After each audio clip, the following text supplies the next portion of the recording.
আমাদের ছোট নদী, কবিগুরু রবীন্দ্রনাথ ঠাকুর। আমাদের ছোট নদী চলে বাঁকে বাঁকে, বৈশাখ মাসে তার হাঁটু জল থাকে।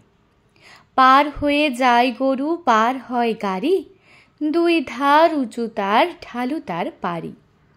চিকচিক করে বালি, কোথা নাই কাদা, এক ধারে কাশবন ফুলে ফুলে সাদা।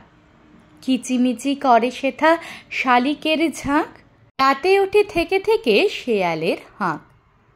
আর পারে আমবন তালবন চলে, গাঁয়ের বামুন পাড়া তারই ছায়া তলে। তীরে তীরে ছেলে মেয়ে নাইবার কালে, গামছায় জল ভরি গায়ে তারা ঢালে। সকালে বিকালে কভু নাওয়া হলে পরে, আঁচল ছাঁকিয়া তারা ছোট মাছ ধরে।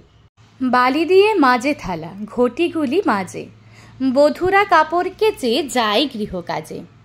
আষাঢ়ে বাদল নামে নদী ভর ভর, মাতিয়া ছুটিয়া চলে ধারা খরতর। মহাবেগে কলকল কোলাহল ওঠে, ঘোলা জলে পাকগুলি ঘুরে ঘুরে ছোটে। দুই কূলে বনে বনে পড়ে যায় সারা, বর্ষার উৎসবে জেগে ওঠে পাড়া। নমস্কার। আজকের ভিডিওটা ভালো লেগে থাকলে চ্যানেলটা সাবস্ক্রাইব করে রাখবেন।